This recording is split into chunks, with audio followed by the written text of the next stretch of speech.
Hello दोस्तों, आपका हमारे YouTube चैनल एच स्टडीज़ पर एक बार फिर से स्वागत है।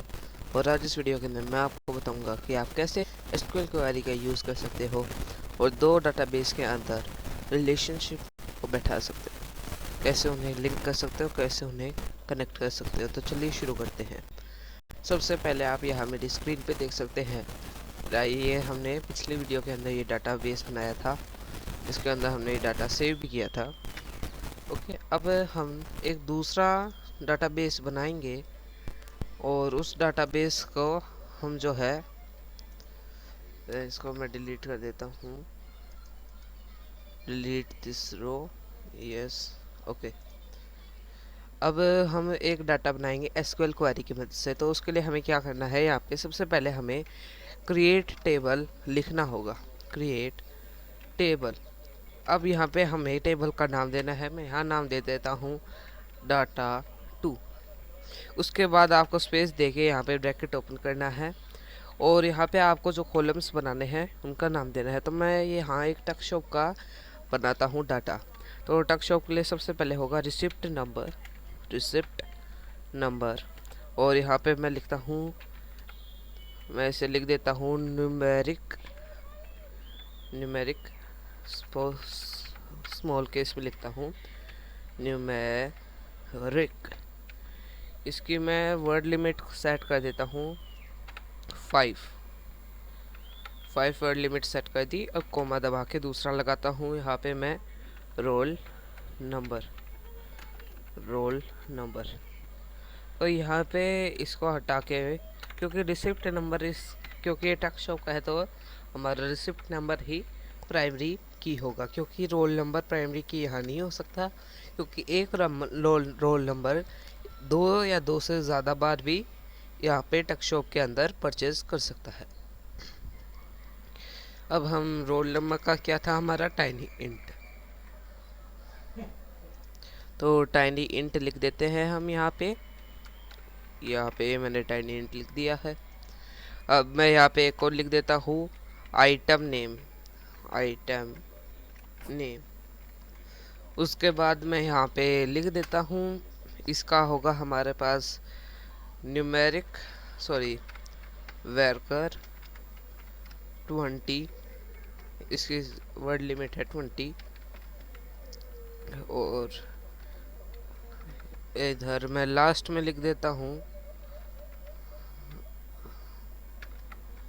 यहाँ पे मैं वर्कर हो गया, लास्ट में फिर मैं यहाँ लिखता हूँ अमाउंट, अमाउंट। अब यहाँ पे मैं लिख देता हूँ न्यूमेरिक और फिर मैं ब्रैकेट क्लोज कर देता हूँ इसका। ओके, और फिर मैं यहाँ पे सेमीकोलन लगा देता हूँ और अब मैं यहाँ एग्जीक्यूट करता हूँ। इधर थोड़ी सी एरर आ रही है, receipt number,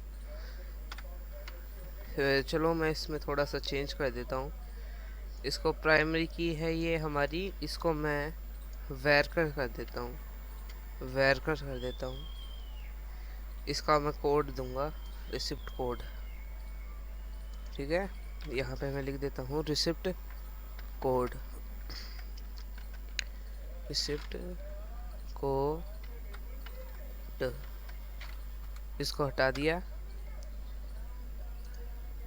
required in statement create table data to receipt को वर्कर। अब यहाँ पे हम इसकी लिमिट सेट करते हैं, इसकी लिमिट हम कर देते हैं 10 शब्द, 10 वर्ड्स की।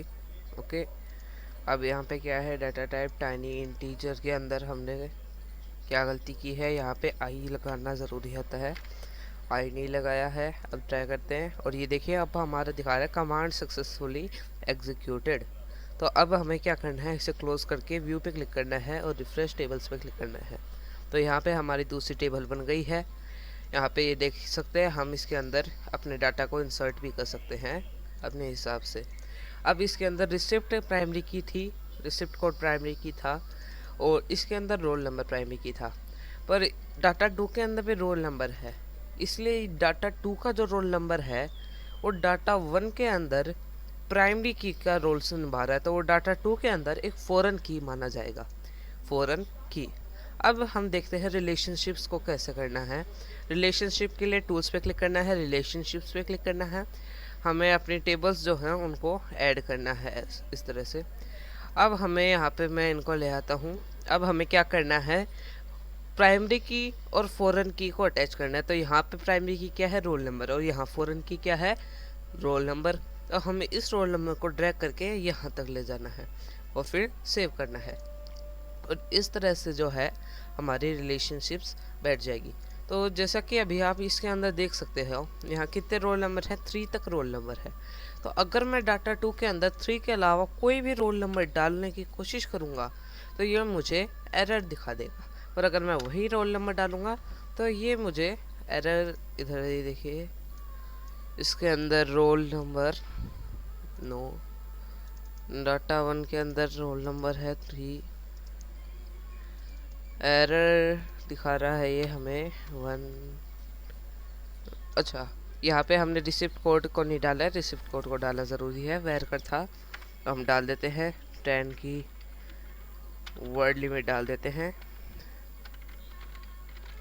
ओके, ये हमने डाल दिया है हमारा रिसिप्ट कोड। अब देखिए मैं डाटा इंसर्ट कर पा रहा हूँ क्योंकि हमारा रोल नंबर जो है वो दूसरी टेबल के अंदर भी अवेलेबल है। ओके, अगर मैं यहाँ पे 1 की जगह 4 या 5 डालूंगा और फिर ट्राई करूँगा तो ये मुझे एरर दिखा देगा। तो इस तरह जो है हम अपने अंदर जो इसके अंदर डाटाबेस के अंदर रिलेशनशिप्स को एडजस्ट कर सकते हैं।